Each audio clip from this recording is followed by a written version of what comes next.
Welcome everyone to this, the latest in our Ask the Expert series of videos. My name is David Pike, the Connector Geek.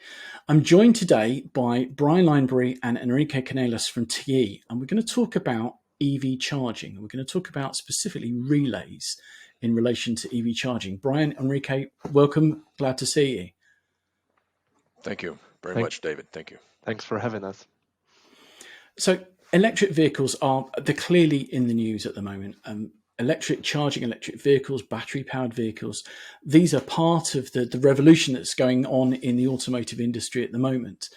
And while electric vehicles themselves aren't actually anything new, what's really taken hold is the advances in battery technology that make these things actual viable alternatives to the traditional petrol gasoline powered vehicles.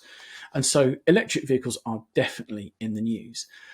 But of course, one of the big things that we have to cope with is the infrastructure, is the changes that we have around us that will allow us to use these vehicles on an everyday basis. And that's very much where the guys from TE are going to be able to provide us with a little bit of input in terms of how some of the technology that they develop is being used in the role of electric vehicles and how they're charged. So I guess the first question I'm going to ask to both of you, and this may sound like a very simple, plain answer, but it's worth asking, is how are electric vehicles currently being charged?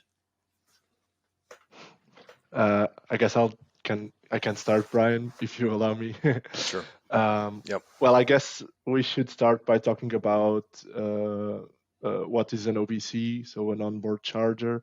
Every electrical vehicle has this OBC inside, and basically its function is to make the interface between the grid, the charging method selected, with the battery pack, and it's doing basically a conversion between AC to DC. Having said that, we should get into the several types of charging modes that we have in the market that vary in terms of power, in terms of cost, in terms of infrastructure, AC, DC. So there is a lot of solutions. Here in Europe, we do this kind of classification by modes. In the US, it's by levels. My colleague Brian will talk a little bit more how do they link together. But in Europe, we basically have mode 1. Mode 1 is virtually not used anywhere because it virtually has no safety in it. It's literally connecting a cable to the vehicle, so there is no safety on it to prevent power surges, rises in temperature. So it's not used. We have mode 2. Mode 2 is what the majority of the electrical vehicles bring when you buy one. So it's this cable that has, in the middle of the cable, has this protection box against those power surges. So this is the most, I'd say, the most common one, but it also the most cheaper one, but also the one that takes more time to charge your vehicle. It can go depending on of course, the installed power that everyone has on their place, on their home.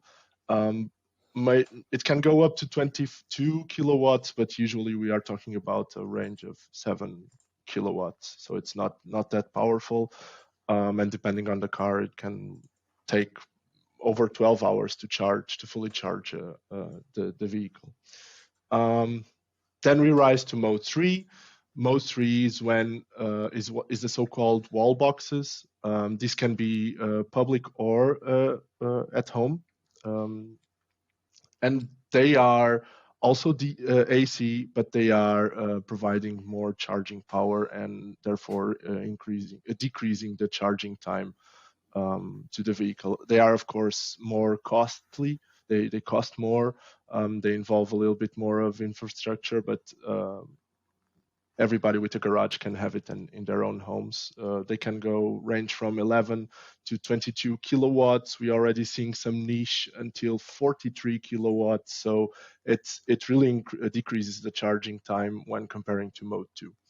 When we go to mode 4, this is what we call superchargers, and this is where we get into DC. It's a completely different world, not only for the manufacturers of these solutions, but also for us as relays manufacturers, because we are switching from AC to DC, and it's a completely different technology. We are talking about much higher powers. We start at 50 kilowatts, and we can go over to 350, although this last one is also a more niche area for supercars and all of that. But yeah, these DCs it's in terms of charging time, it's the best you can charge, depending on the vehicle, of course, and on the equipment, but maybe 80% of your vehicle in 30 minutes. So it's a completely different solution.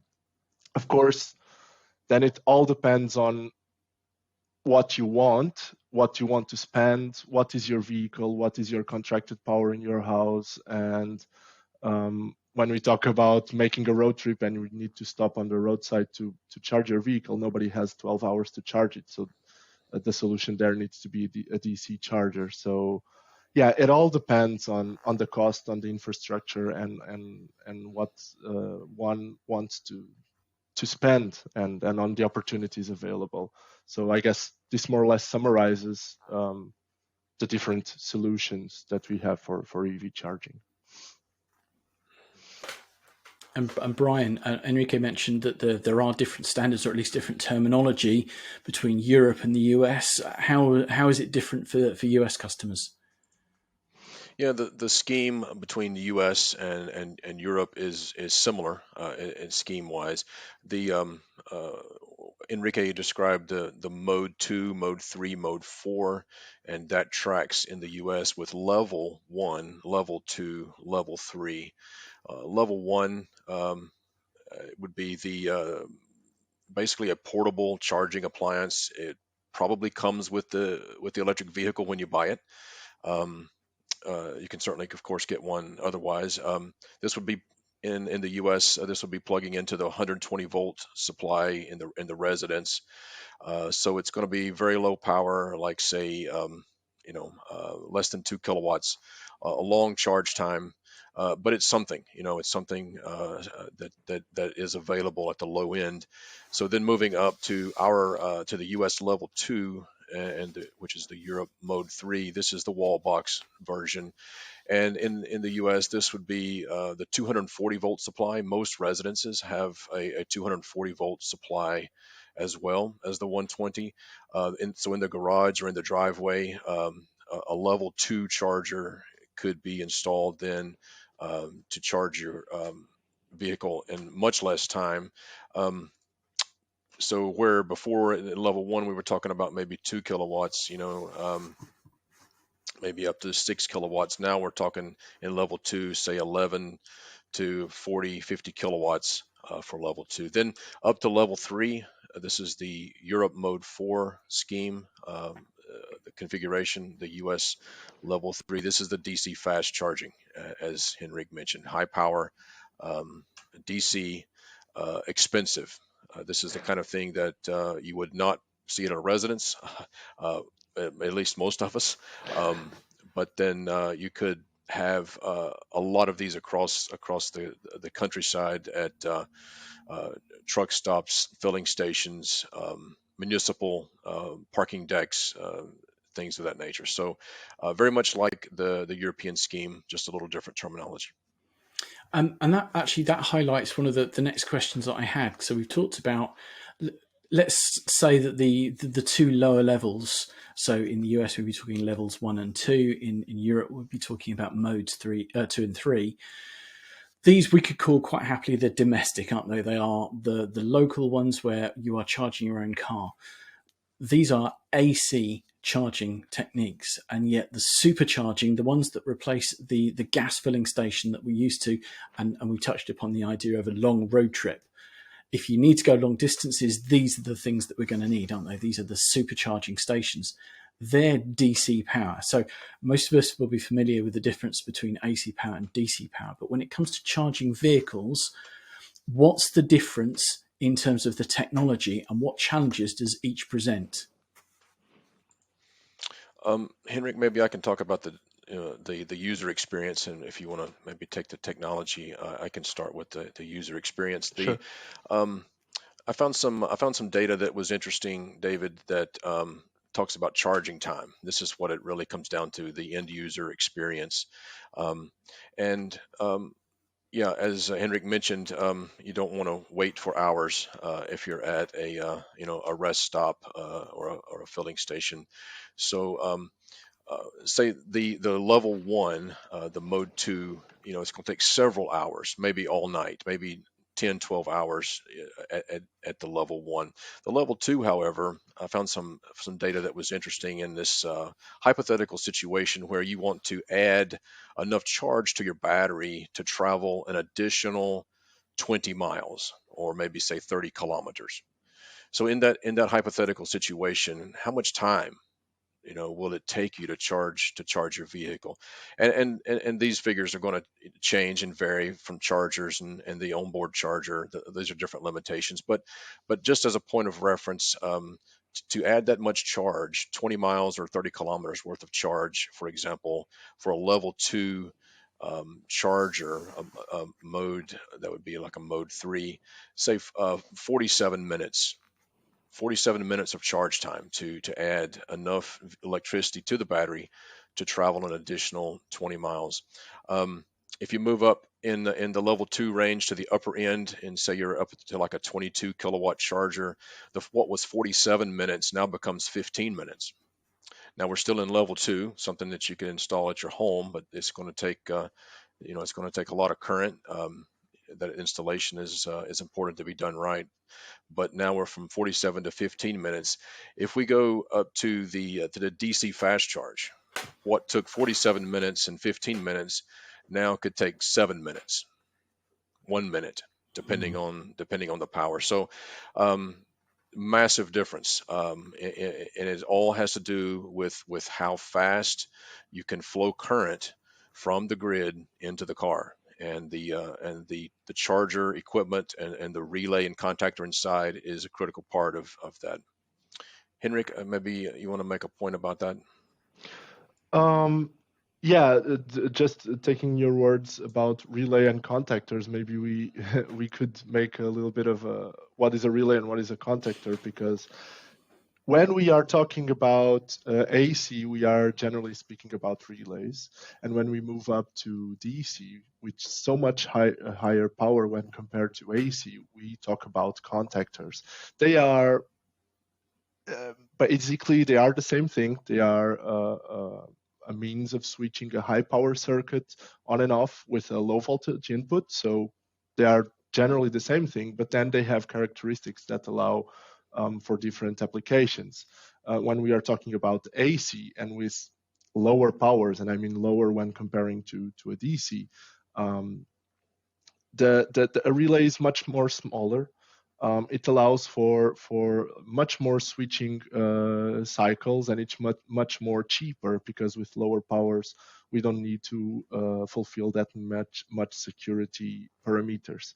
When we start increasing power, then we need more size, because the safety requirements on all of the standards, and making a parenthesis, standards in US, Europe, in China, they are different standards, but we are seeing a harmonization trend between them. And although they are different, they all want the same thing, which is provide a certain degree of safety for a certain application. So they all do the same thing. And when we jump to DC, whereas is in the US or in Europe, all of the standards say that, for example, our creepogen clearance requirements increase. So that also increases size and cost of the product there. Another thing is when we talk about AC, an AC current is always passing through the 0 volt point. So when the voltage passes through the 0 point, there is no current flowing. Whereas in DC, we don't see that. So a contactor needs to have certain characteristics to break this current. This is higher contact gaps. This is an insulation gas inside, and this is maybe the most critical one. This is permanent magnets, big magnets inside the contact chamber of the contactor that literally pull and extend the arc in order to break it. So although it's the same thing, and we are all talking about EV chargers, we are all talking in general about relays, we need to go into detail about AC and DC and what we need for both. So it's really different talking about a relay and a contactor and talking about AC and DC. It's in terms of designing, it's a big difference. For design engineers, they need to take a look into very different aspects, although it's the same product in the end, generally speaking. And you touched upon, you mentioned creepage and clearance. I think it's probably worth talking for a second about what that means. We're talking about the distance between contacts and the distance that a stray current would have to travel in order to make something unsafe. Am I getting that right? Correct. The distance between air and between solid materials, between contacts and between the contact system to the coil system. But so, in general, yeah, it's distance between systems. No problem. Yeah. No, it's important to understand, because that's obviously it's a critical thing that we need to at least have in the back of our minds when we're talking about safety. So we've talked about the types of relay, the types of contactor that are used in these two different use cases, AC versus DC. So I think it's probably worth now talking about the role that these devices, whether it's a relay in an AC circuit or there's a contactor in a DC circuit, it's worth talking about what roles do these actually play in the electric vehicle charging infrastructure. I can take a shot at that first, Henrik. As in all applications where relays and contactors are used, they are disconnects. They're switches. They connect a circuit, complete a circuit, so that current can flow, or disconnect a circuit so that current stops. In that sense, it's like all applications. When it comes to and that's true for relays and contactors. They're both switches. They both serve the same connect and disconnect. But when it comes to EV charging, what's really interesting is the range of current that is necessary for level 1. We talked about level 1, mode 2 at the low end, the slow end of the spectrum. We're talking about 16 amps. 16. At the upper end, the fast chargers, the superchargers, we're talking about 600 amps. And so it's that variation in current necessity that drives the variation in the relays and contactors, and also the safety requirements that dictate the size, the expense, and so forth. So I hope that answers the question. I'm not sure, Henrik, if you something else you want to elaborate on. I mean, you mentioned expense, cost. I mean, for mode 3, level 2, maybe we can buy a wall box for starting in 500 euros, talking in euros, up to 250,000 euros. And then maybe the higher end wall boxes that maybe you can find, for example, on in your garage of your office, in the parking lot of your office.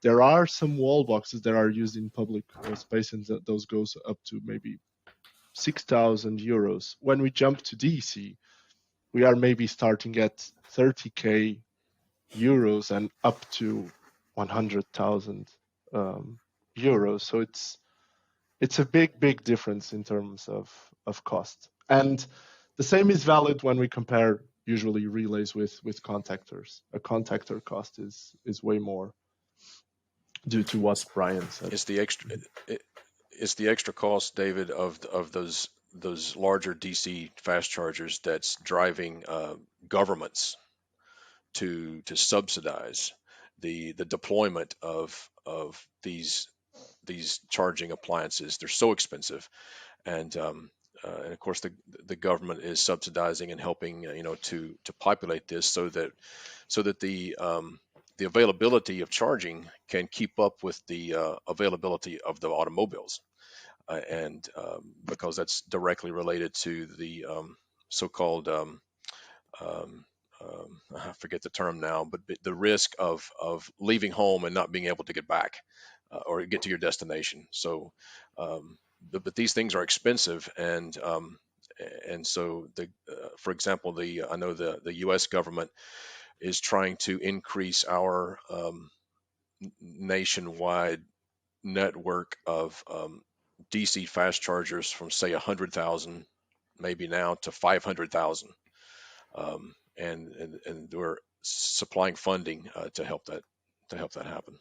Because of course the availability of this infrastructure is going to have a key role to play in terms of the public's attitude towards electric vehicles and their willingness to adopt this new technology.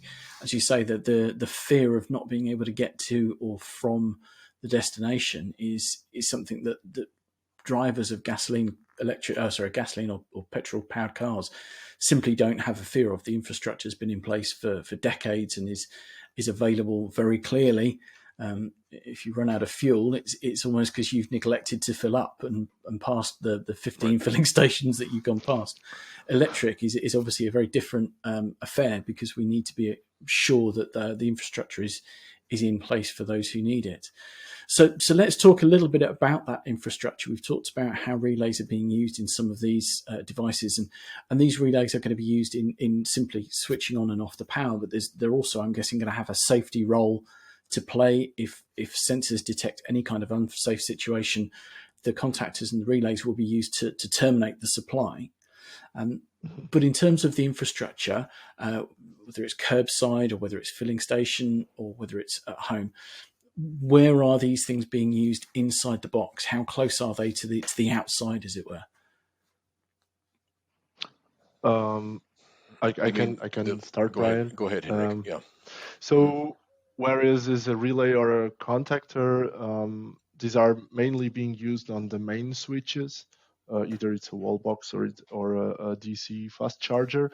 Although when we are talking about DC, they can also be used in the power distribution unit, the PDU. For example, when there's more than one outlet. But they are being used as every relay are. They are being used as switches.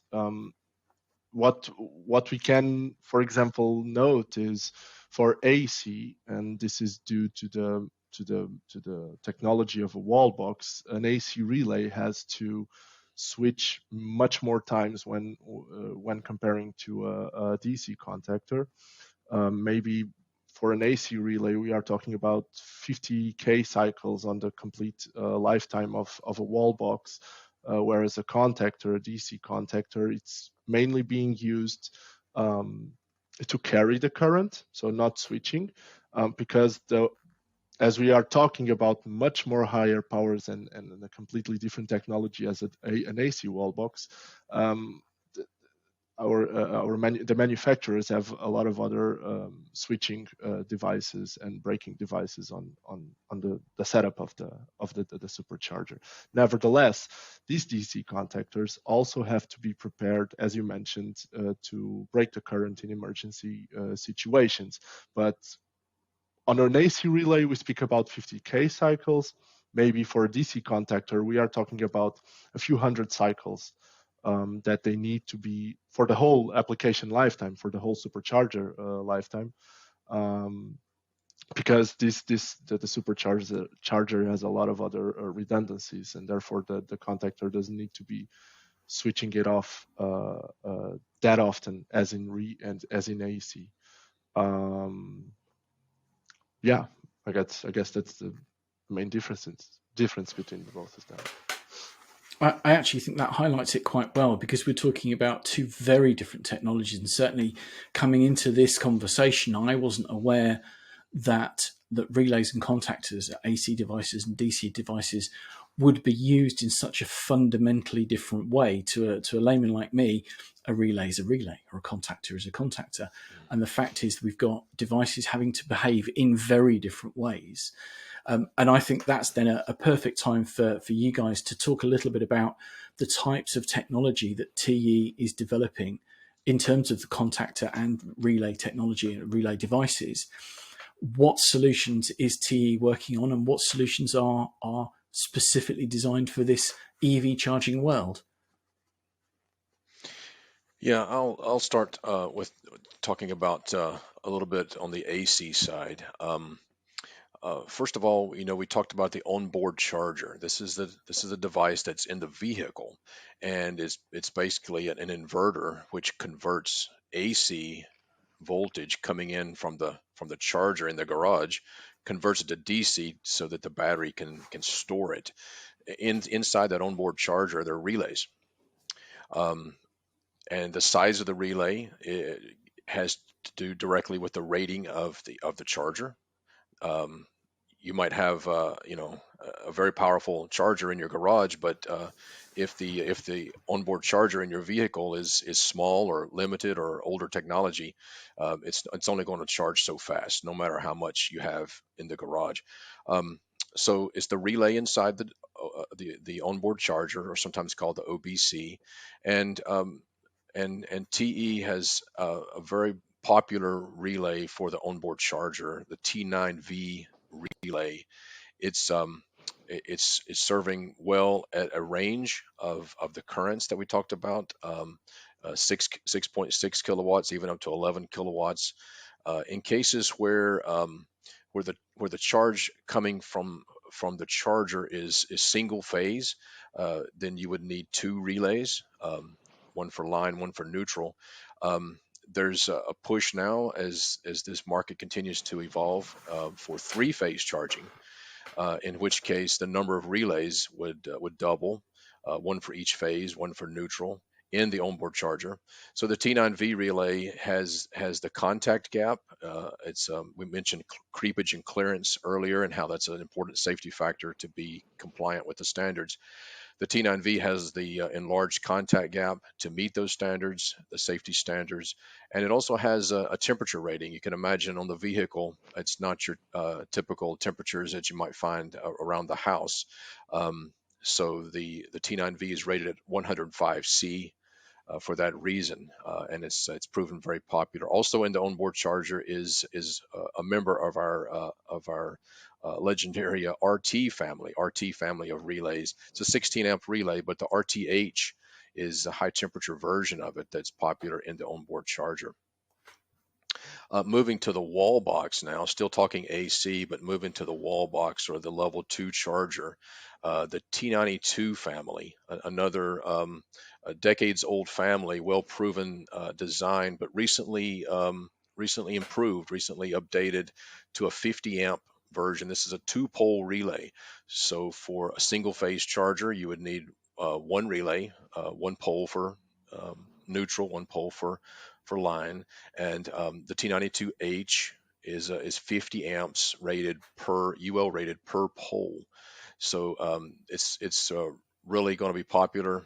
We've got a lot of interest in it building right now, and it's just recently been released. That's the T92H.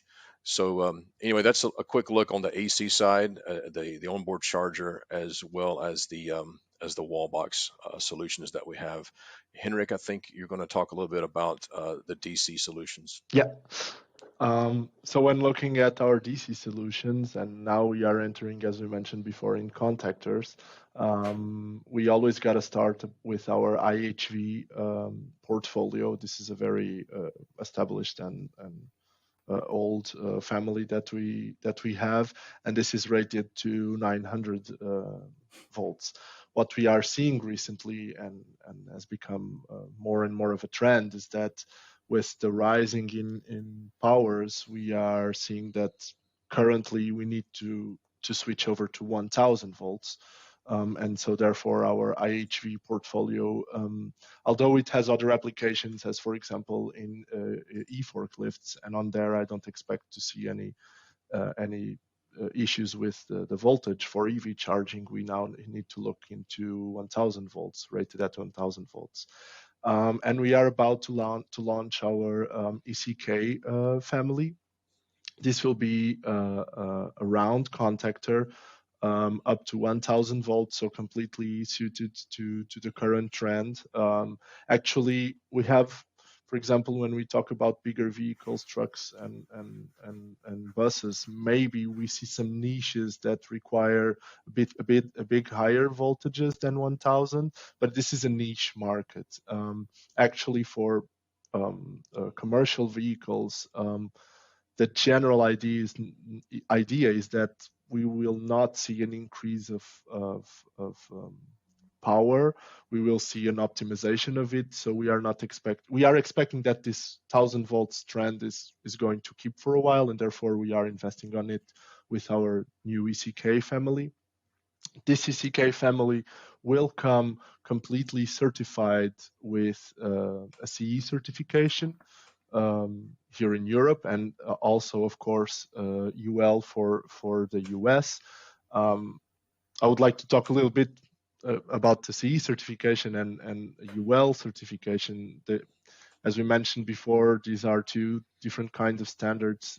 CE is dealing with IEC standards here in Europe, whereas UL is dealing with their own standards. But we are seeing a complete harmonization. Recently, UL has changed the numbering of a standard to be the same as CE. I know this is a very non-technical example, but we are definitely seeing a harmonization. And why are these certifications important? These certifications are important because they allow our customers to be sure that our products, our contactors, they are following the exact same safety requirements as everybody else that has a CE or a UL certification. So it gives us and our customers a high degree of confidence that we are fulfilling all of those standards that are stated on the different standards that the CE certification allows. So it's very much about safety. For example, for contactors, we usually talk about EN 60947, and talking about performance. This standard for resistive or practically resistive loads, it's a DC1 rating. It's what they call a DC1 rating. This kind of rating foresees that our contactor needs to withstand with, so in our rated voltage and current, with the type of load completely defined on the standard, the type of test, timings, everything completely defined on the standard. So everybody's testing the same. It needs to withstand, for a normal situation, 6,000 cycles, and for an abnormal situation where the current is being multiplied by 1.5, 50,000 cycles. So when you see CE certified, product is CE certified with the DC1 rating for this current and this voltage, you know exactly how much it withstands in which condition it withstands that. And that's the importance. Everybody's testing the same. Nevertheless, what we notice is this is an ever-changing market. Technology is evolving. There are a lot of different vehicles coming out every year, and the vehicle itself has an influence on the loads that our contactor is viewing. So we are not only focusing on this certification in terms of a safety point of view, but we also need to think about the performance point of view and put ourselves on the shoes of our customers, because our customers design with a certain safety factor for a certain amount of years, and it's different from customer to customer and from vehicle to vehicle. So we are also taking a very big focus in extensively testing our ECK product for a variety of loads with a variety of currents, types of currents, voltages. And we want to give here our customers a chart that no matter what the load is, they can look at it, they can interpolate, okay, I'm designing for this. This is what the contactor will withstand. Because when we do certification, that's a certification according to standard, but we also want to have this extensive and comprehensive testing done so that it provides a lot of performance information to whatever the application, whatever the vehicle, whatever the customer, doesn't matter. We have an extensive testing done, and then that's a big focus for us, and we will certainly have that present on our data sheets when we launch this product. That's brilliant. I think that might actually give us a brilliant point to summarize. TE Connectivity has been making relays for a very long time, and some of these products have an enormous track record of performance in industry and elsewhere. And obviously the electric vehicle market is becoming more and more important to many of us, not just because we've got vehicles that we will be driving in the future, but because we've got these pieces of technology, these wall-mounted boxes being installed at our home. And so safety is as important as performance when it comes to the type of components, the type of installation that we're going to be seeing in our homes. And I think from what we've heard plenty of information about how relays are playing this huge safety role in electric vehicle charging, not just at home, but beyond. And the fact that TE can deliver these solutions means that we can all just be that little bit more confident that these installations will be safe and future-proof to a certain extent. RS Components has been a key partner for TE Connectivity for a long time. There's a huge range of options available from RS, and a lot of this information that Enrique's just been talking about, things like the performance charts, CE certifications, UL certifications, this is all information that's available from RS Components alongside the products themselves. So when it comes to developing solutions for EV charging and selecting the components that go into these devices, TE Connectivity is able to provide not just the components, but also the peace of mind to be able to get these things right. I think now's the right time to say thank you so much to Brian and to Enrique for all of the information you've given us. So, gentlemen, thank you so much for joining us. Thank you. Thanks having us. Very much for the chance. It was a pleasure. No problem at all. This is a market that I know very little about, so this has been hugely informative to me, and hopefully this will be as interesting to you, the viewer, as it was to me. Thank you for joining us. Thank you for listening, and we look forward to welcoming you again to our next Ask the Expert video.